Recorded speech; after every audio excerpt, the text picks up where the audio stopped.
Before the trail, we heard Feeder on Radio 2. Steve Merchant here with Ricky Gervais, Karl Pilkington. We were talking before that about rotten gifts, and particularly gifts that Karl's received in the past. We're just actually thinking now, because we've got to give away this, we haven't got to give away, but we're generously giving away a Eurythmics Platinum Disc. So if you're a Eurythmics fan, or indeed if you're not, but perhaps you know someone who is, and maybe you got some rotten gifts for Christmas, then you can get in touch with us, let us know what the worst gift is that either you received this year, or maybe even in the past, you know, something that really you just was terrible. Maybe you, like Karl, had the poker face when you received it, you politely opened the box, but inside you were dying. But you can get in touch with us, 882921, we've got the email gervais@bbc.co.uk, or you can phone us, 0500 288 291. The worst gift ever will receive the Eurythmics Platinum Disc.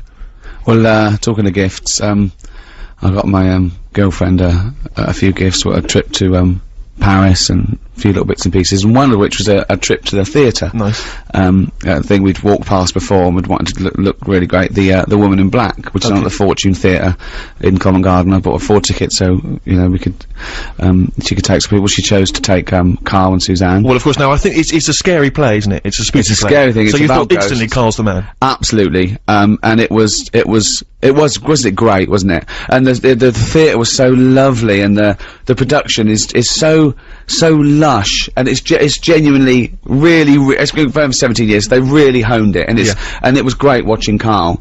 At one point, we were in a box, which I'll tell you about in a minute. Right, and I just pointed to show Karl that this face was appearing, right?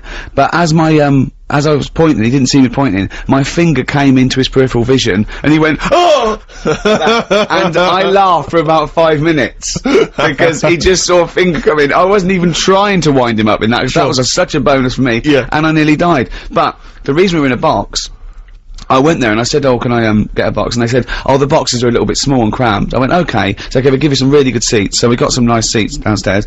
And do people go to the theatre these days to clear their throat? Yeah. And their nose? Yeah. Because I was surrounded by people going, which I find absolutely disgusting. That even annoyed me doing it, and I apologise to people at home listening.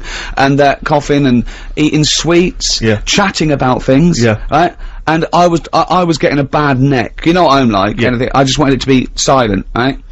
So, in the interval, I said, I went up to the manager, I said, "Oh, can we wear the box?" And they went, "Oh, yeah, fine, yeah." It was free, they didn't sell it.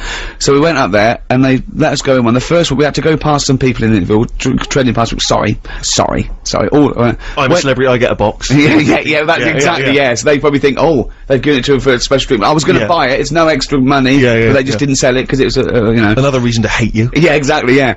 But we went in there was only 3 chairs, so I went, this was the other box has got 4 chairs. Karl went, "I'm not going out there again." Right, so we said, "I'll sit on the floor." Imagine him sitting on the floor. Were you sat on the floor with your little head peeking over the edge of the box? No, this is it. So I went, "Oh, let's go." We went out, he was so embarrassed. Of course, everyone's going, "Oh, look." Walking past people again, went in the box. Everyone's looking at the box now. Yeah. Right?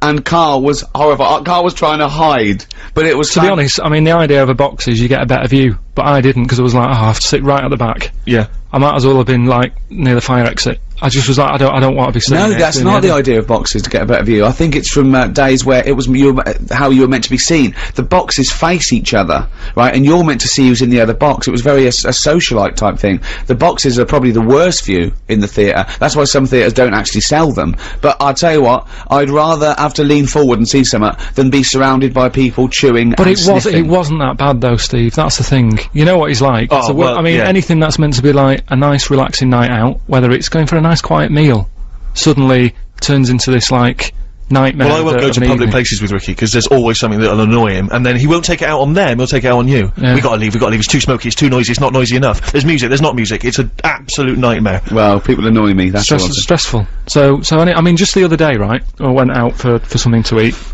Nice, quiet, you know, Italian place. I walk in, there's about 6 people in there, having a nice, quiet meal, you know, quiet. I thought, that's good, he's not gonna complain about the noise and that. Sit down, I have some arrabbiata, which is nice and that. Alright. Anyway, he starts sort of normal chat, saying how he'd like to put my head in a vice.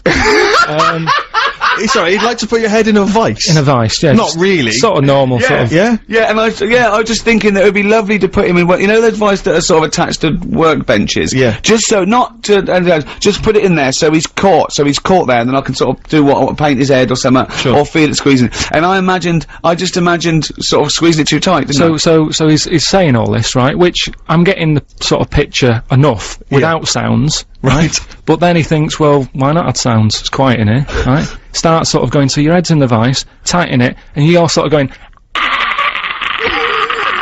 right? So he's sat in a chair, quiet restaurant, doing that. It's like the scene out of When Harry Met Sally, Yeah. right? All these, like, tourists and that sat there sort of going, oh, Ricky Gervais over there. And suddenly, like, from a look of like, oh, that's good, it's Ricky Gervais, to what the hell is going on? But I just imagine his little head, because what he did, I just imagine him in a tight, and I go, Is there any other radio show that's ever been on Radio 2 that has had this discussion? well, no, Does Johnny Walker, OBE, ever say, I'd love to put Terry Wogan's head in a vice and see what happens? oh dear. Eurythmics, Here Comes the Rain Again on Radio 2. We've got a Eurythmics Platinum disc to give away, and we'll get to that shortly. Keep your worst Christmas gifts ever coming in. You're talking about, Rick, about the nightmarish people you find now in any kind of, theatre and the cinemas, because I love the cinemas, and I'm a big movie buff. And Yeah. for me, I feel that when I go into the cinema, it should be the red carpet treatment. I go all the time, I'm a big cinema fan. I shouldn't have to sit with, for want of a better word, the scum of the world. Do you know By what I mean? scum you mean anyone who isn't you? Anyone who isn't me. Yeah, But sometimes, you end up going to the cinema, on a Friday or Saturday evening because you want to be, you don't want to be a sad loner who goes on the Wednesday afternoon. So sometimes you're forced to sort of see these people. And I went to cinema once to see, remember that film Crouching Tiger, Hidden Dragon? Yeah. And I sat there, I thought, this is great. I was a nice big seat, it was fine. And this woman comes trundling in.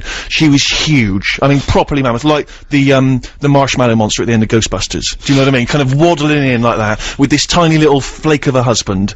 And she had everything. She had nachos, hot dogs, big soft drink cartons. You know what I mean? It's like, those people who they've gone out to eat, and they pop into the cinema, and if a film happens to be showing there, they'll go and watch that. Brilliant. Basically, They've gone for a picnic. They've come to, they've there's come a film to on. raise. Yeah. And, so they've arbitrarily chosen this film, so she's in there, the trailer's come on, and it's not only is she greedy, but you can tell she's stupid. This trailer comes on for AI, remember that film, Spielberg film, AI? Yeah. And the trailer is something like, Jimmy is a 12-year-old boy, he feels like a human, he experiences emotion like a human, but he's not a human, he's a robot. Right, and everyone goes quiet, and she went to her husband, how old was he again? Oh.